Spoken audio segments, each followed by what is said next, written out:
So what is up, guys? Soda the Savage back, and I am here with NFL Week Traquan Smith predictions. It is NFL Week 10, and I'm excited for this one. Pulled off an amazing victory last week against the Buccaneers, and anyways, enough about that. Anyways, if you're here to watch a certain matchup, timestamps will be in the description below, so make sure you click on that match that you want to see. Yeah, once again, got a lot of predictions to get to, so without further ado, let's get this video started. So we are starting off with our Thursday Night Football matchup between the Indianapolis Colts and the Tennessee Titans.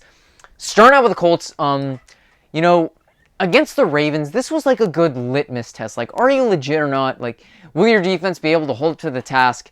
And overall, kind of. Anyways, Phillip Rivers against the Ravens was terrible. Threw for 227 yards, no touchdowns, and a pick. In terms of rushing, Jordan Wilkins and Harris, they ran for like combined 60 yards. Jonathan Taylor had 27 and a touchdown, so you got a running back by committee, but you got to establish a number one back. In terms of receiving, Michael Pittman is slowly emerging, had 56 receiving yards, followed by Zach Pascal with 54, Mo Alley Cox with 43. That was pretty much it. In terms of your defense, you did okay against the Ravens. Like, you had a little bit of trouble with the rushing attack, which is okay. Lamar Jackson, it just isn't the same as he was, but, your defense was solid. I'll give you that. And then the Titans, going up against the Bears, I expect you to win this one. So, Ryan Tannehill, under 50% completion percentage, so not his best performance. They're for 158 yards, 2 touchdowns, and no picks. Derrick Henry only had 68 rushing yards. In terms of receiving, A.J. Brown completely broke out with 101 receiving yards and a touchdown, followed by Jonnu Smith with 32 yards and a touchdown. I know in terms of defense, man, Nick Foles just had fun against you. Threw for 335 yards against you. You did well against the rushing attack, but it's way too inconsistent. So, yeah, that's pretty much it. So, anyways, the Titans are favored to win this one by 3, and with the struggles that the Colts had against the Ravens, I'm going to say that the Titans pull off this victory. So, I'm going to say Titans win and cover this one. And now you have our very first Sunday football match between the Tampa Bay Buccaneers and the Carolina Panthers. Starting out with the Buccaneers, man, you were such a disappointment, but I enjoyed your pain as you lost 38-3 to my boys in the New Orleans Saints. Brady, absolutely terrible, threw for 209 yards, no touchdowns, and 3 picks. Your rushing game, well, it was non-existent. You only ran the ball 5 times. Technically 4 because Blaine Gabbert just took 1 knee to end the game. But seriously, you only got 8 rushing yards. It was just so bad. Anyways, but in terms of receiving, Mike Evans, well, when he wasn't being covered by Marshawn Lattimore, had 64 receiving yards, followed by Chris Godwin and Leonard Fournette, who both had 41 each. And Antonio Brown, in his first game back, he was okay, 31 receiving yards. That was pretty much it. Your defense absolutely cooked by the Saints, whether it was the rushing attack or the passing attack. Y'all got roasted, so you can eat that. And then the Panthers, you know what? You might have a great future. Just build that defense and you'll be good. Just fell up short to the Chiefs, 33-31. Teddy Bridgewater threw for 310 yards, 2 touchdowns, no picks. He was pretty good. McCaffrey had a good return with 69 yards and a touchdown. Bridgewater had 19 yards and a touchdown, but McCaffrey is going to be out, so that's a big concern. But in terms of receiving, Curtis Samuel has emerged recently as he had 105 receiving yards and a touchdown, followed by McCaffrey with 82 yards. Robbie Anderson still pretty dangerous with 63 yards. Your defense did a good job at stopping the rushing game, but did not do a good job with the receiving game. But that's okay. I would expect that against the Chiefs. And what is Matt Rule's obsession with trying to have Joey Sly kick record field goals? Because week 8 against the Saints, week 7 against the Saints made him kick a 65-yarder, and then week 9 made him kick a 67-yarder. I don't know why. Anyways, the Bucs are favored to win this one by 6, but with how bad they were last week, I'm going to say that the Panthers pull off a major upset. So Panthers will win this game. And now you have our very next matchup between the Houston Texans and the Cleveland Browns. Starting out with the Texans, barely pulled off the victory over the Jaguars as, you got destroyed by Jake Luton as he almost completed the comeback. Anyways, Deshaun Watson threw for 281 yards, 2 touchdowns, no picks, did a good job. Watson ran for 50 yards. Duke Johnson, he ran for 41 yards because David Johnson got injured, so that sucks. But anyways, in terms of receiving, Will Fuller, still good that you have him as he had 100 yards and a touchdown, followed by Brandon Cooks with 83 yards and a touchdown. So your defense just was terrible, allowed Jake Luton just to completely ravage you. Wasn't even against Gardner Minshew, but you guys just barely pulled off the victory, so that's that. And then the Browns, you were on your bye, but in Week 8, you got beat by the Raiders, and it wasn't even a good game. Baker Mayfield threw for 122 yards, no touchdowns, no picks. Kareem Hunt, they only let him rush the ball 14 times, and he had 66 yards out of that. On terms of receiving, Jarvis Landry was solid with 52 yards, and yeah, that was pretty much it. He was your only source of offense. Your defense did okay. Like, against the receiving game, you were good, but the rushing game, you allowed over 200 rushing yards. But, going up against a weak Texans squad, their fronts, their O-line sucks. They can't stop the run. So this should be a shoo-in for you guys. Even though the Browns are favored by 3.5 to win this one, I'm going to say that they win and run away with this one. Browns win and cover the spread. And now you have our very next match between the Detroit Lions and the Washington football team. This match is going to suck. I don't know, actually. Anyways, Lions against the Vikings. I thought you could pull off something, but you couldn't. Anyways, Matt Stafford threw for 211 yards, 1 touchdown, and 2 picks. He may have got injured, so Chase Daniel came in. He threw a touchdown and a pick. In terms of rushing, DeAndre Swift was your leader with 64 yards, followed by Kerryon Johnson and Adrian Peterson, who both had 29.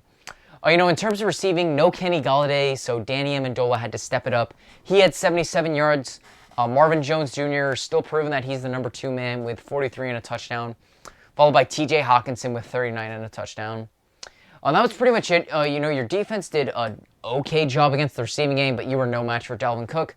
But I'll be honest, I would expect that. Dalvin Cook, when healthy, is an absolute beast. And on the Washington football team, Kyle Allen had a freak accident. So here comes Alex Smith. He threw for 325 yards, a touchdown, but 3 costly interceptions.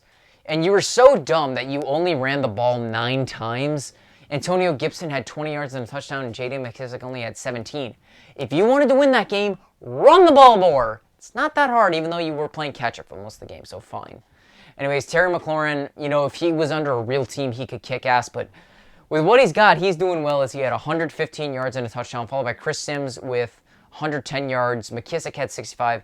That was pretty much it. Your defense had some trouble with the Giants, but it was just 2 dysfunctional teams against each other. Currently, there is no favorite to win this game, and I'm just too skeptical if Matt Stafford makes a return. So I'm going to say Alex Smith pulls out his first victory in years. So Washington football team wins this game. And now you have our very next match between the Jacksonville Jaguars and the Green Bay Packers.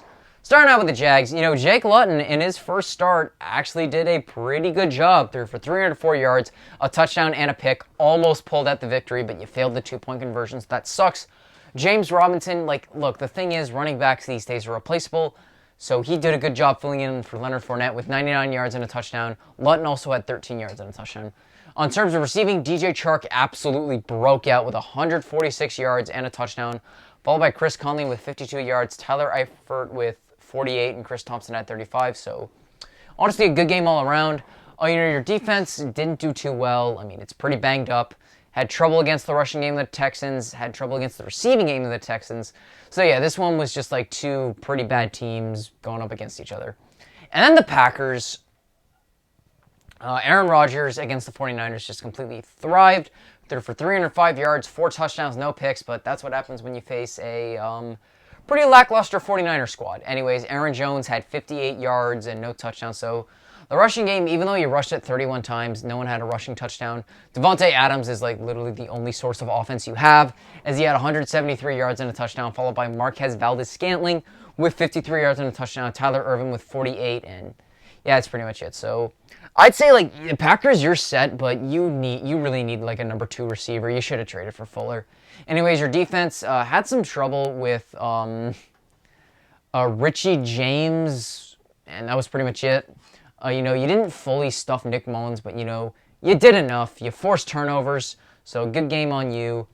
But anyways, the Packers are favored to win this one by 13, so I'm going to say that they win, but don't cover the spread. And now you have our very next match between the Philadelphia Eagles and the New York Giants. Starting at the Eagles, in Week 8, you beat the Cowboys on primetime. Oh my God, you beat Ben DiNucci. You guys just suck. I don't get why you lead this division.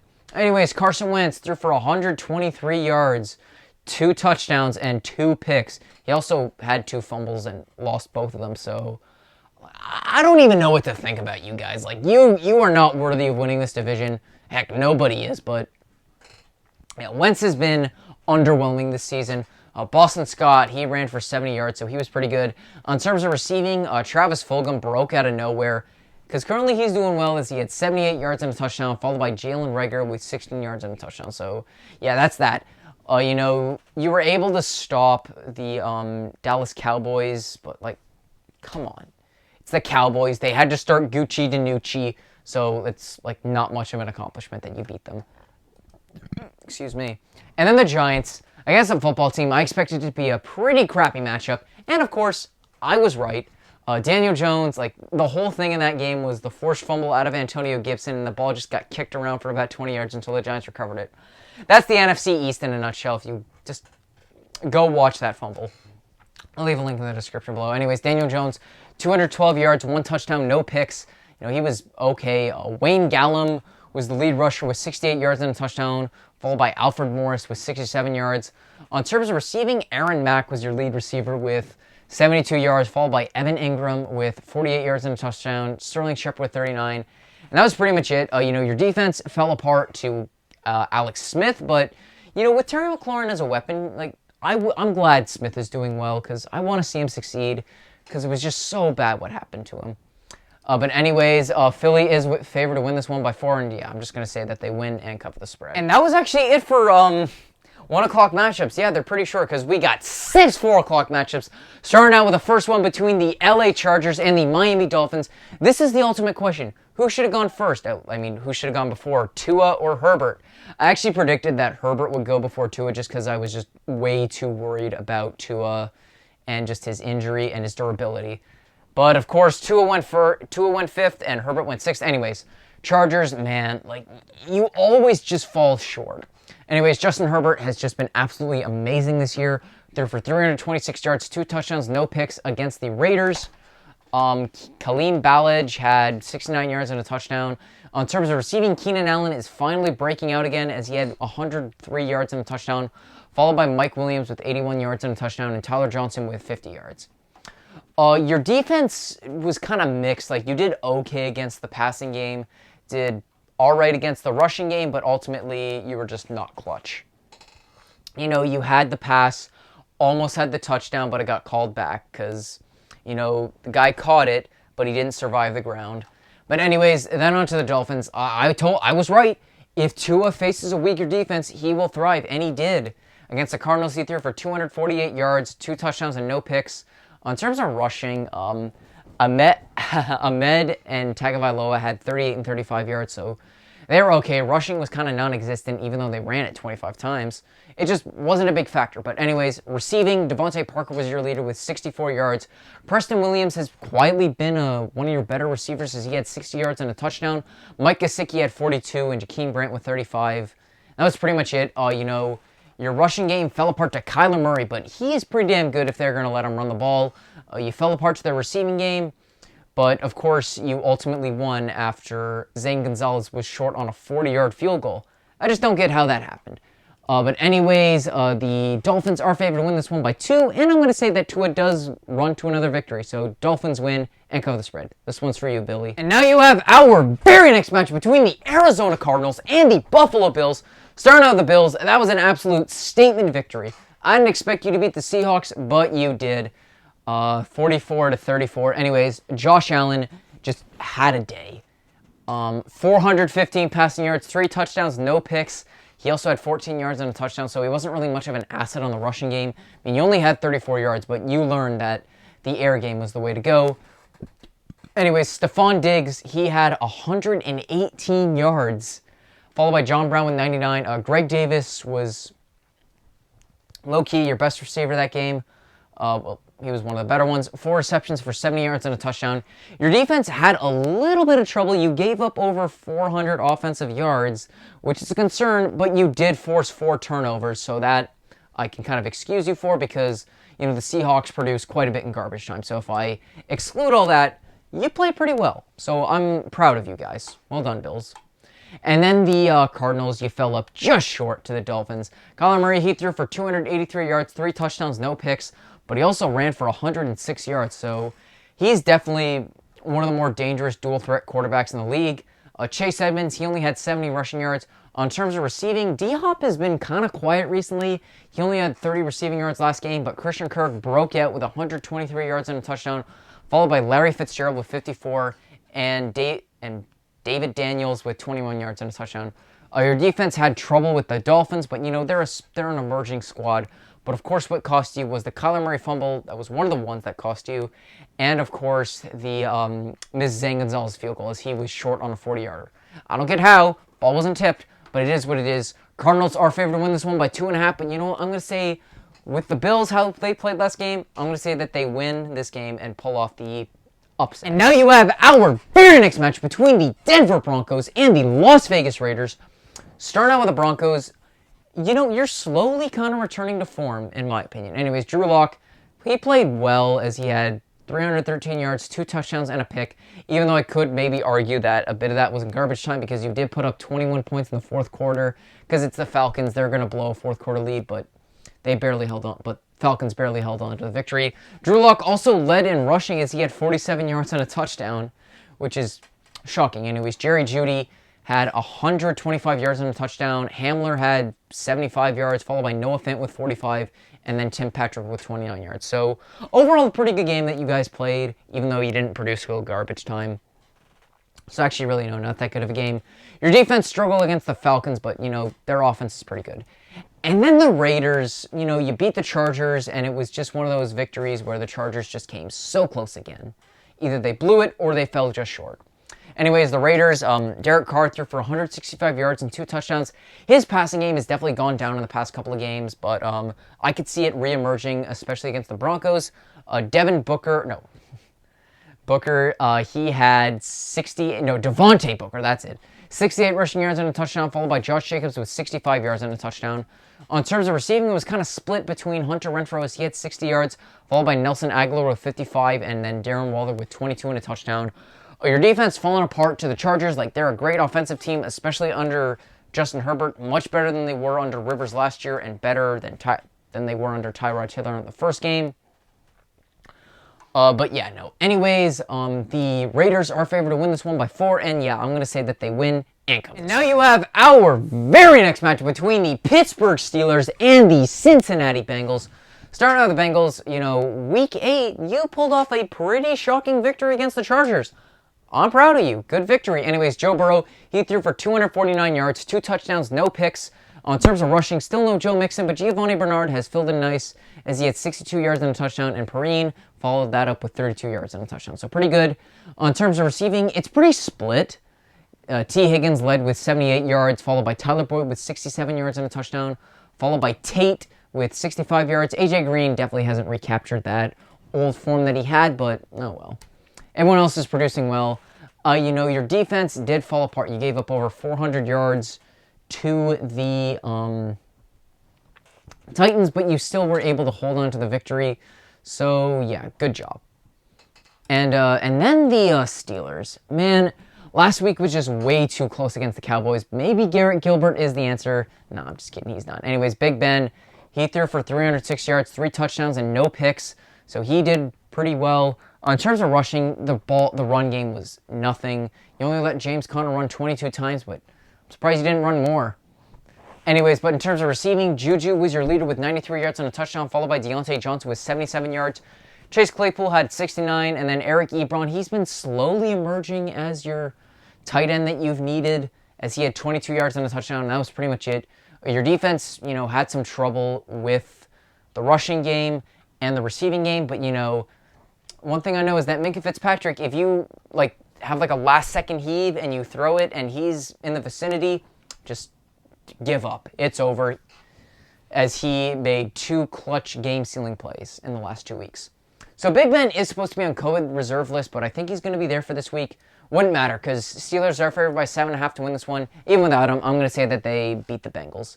I'm going to say Steelers win, but don't cover. Now you have our very next match between the Seattle Seahawks and the LA Rams. Starting out with the Seahawks, you guys might be in some trouble. If that defense doesn't start producing, I do not see you being a major threat to win the Super Bowl because, like, of course, yes, your offense is amazing, but you need a defense. You need that to show up anyways. Against the Bills, you fell up short. Russell Wilson had 390 passing yards, 2 touchdowns, and 2 picks. He also had 2 fumbles, which he lost. The rushing game was absolutely ineffective, even though Dallas ran for 31 yards and a touchdown. In terms of receiving, DK Metcalf once again led. 7 receptions, 108 yards and a touchdown. Followed by David Moore with 71 yards and a touchdown. Followed by Homer with 64 and Jacob Hollister with 60 yards. In terms of your defense, just absolutely inexistent. Gave up over 450 yards to the Bills. So, yeah, that's pretty much it.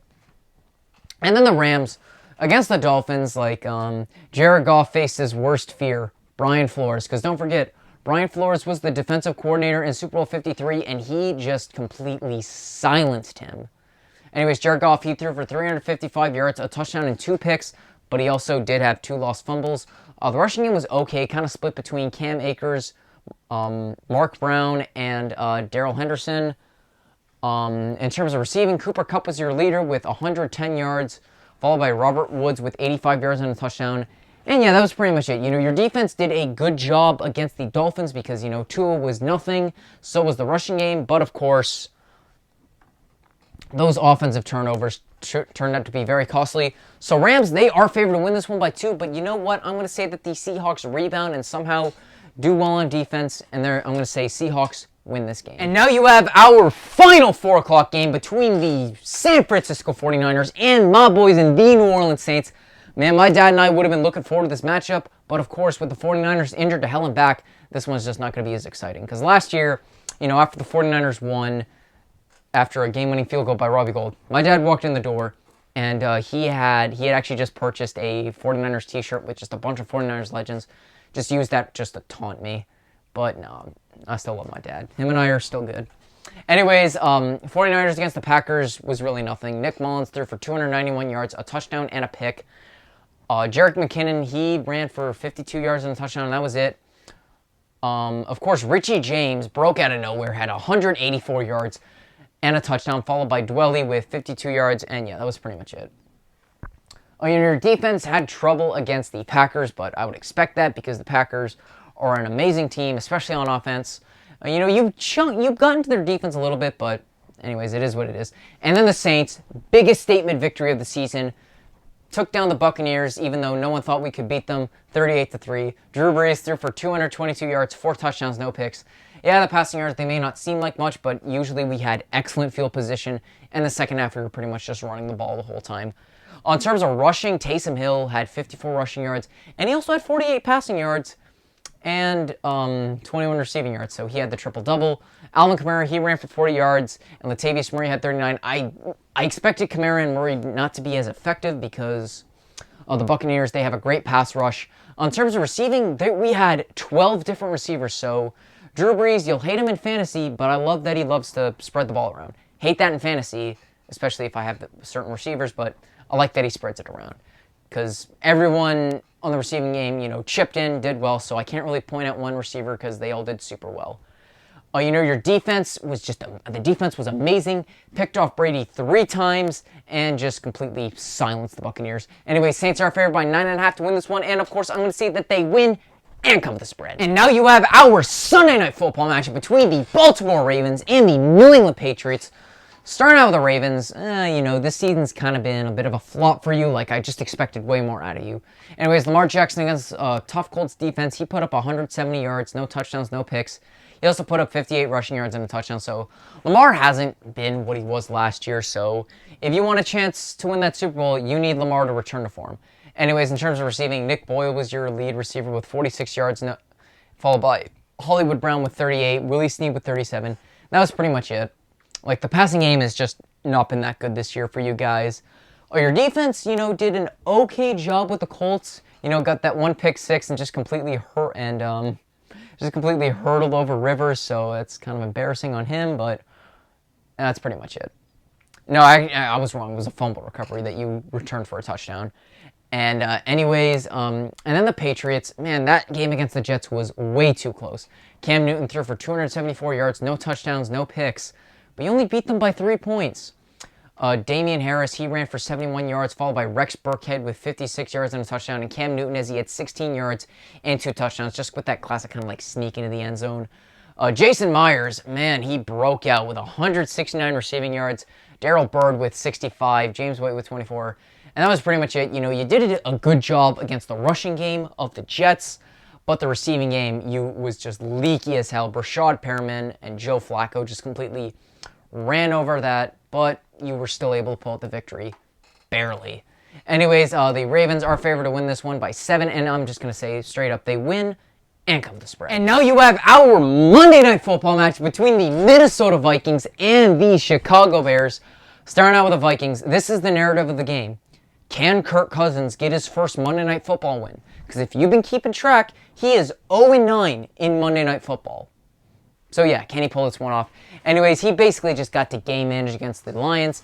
Threw for 220 yards, 3 touchdowns, no picks, because he just let Dalvin Cook run all over that Detroit Lions defense, as he had 206 yards and 2 touchdowns, and Alex Mattinson, in the time that he got to play, he had 69 yards, and that was it.